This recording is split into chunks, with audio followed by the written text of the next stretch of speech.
দাফন শেষ করার পর কবরের পাশে কিছু সময় অপেক্ষা করা এবং মাইয়েতের জন্য দোয়া করা, ইস্তেগফার করা, ক্ষমা প্রার্থনা করা, এটা হাদিস দ্বারা প্রমাণিত। হযরত ওসমান রাদিয়াল্লাহু তাআলা আনহু বলেন, কানা নবী সাল্লাল্লাহু আলাইহি ওয়াসাল্লাম ইযা ফারাগা মিন দাফনিল মাইয়িত, নবী করিম সাল্লাল্লাহু আলাইহি ওয়াসাল্লাম যখন কোনো মাইয়িতকে কবরে দাফন করে ফারেগ হতেন, ওয়াকাফা আলাইহি, নবী করিম সাল্লাল্লাহু আলাইহি ওয়াসাল্লাম কবরের পাশে কিছু সময় অপেক্ষা করতেন। ফাকালা, এবং নবী করিম সাল্লাল্লাহু আলাইহি ওয়াসাল্লাম বলতেন, ইস্তাগফিরু লি আখিকুম, তোমরা তোমাদের ভাইয়ের জন্য ইস্তেগফার করো, ক্ষমা প্রার্থনা করো আল্লাহ তাআলার কাছে।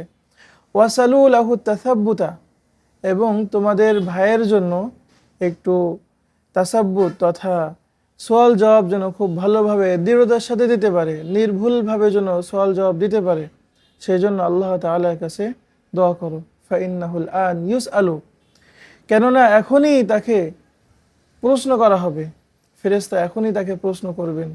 এটা সুনানে আবু দাউদের 3213 নম্বর হাদিস। তবে 1 ঘন্টা থাকবো নাকি 2 ঘন্টা থাকবো নাকি 5 ঘন্টা থাকবো, হাদিসের মধ্যে এরকম নির্দিষ্ট কোনো সময়ের কথা উল্লেখ করা হয়নি।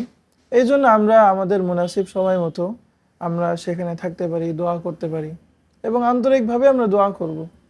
এটা আমাদের করণীয়, এটা আমরা করব। এটাকে বিদআত বলার সুযোগ নাই, যেহেতু হাদিস শরীফে আসছে।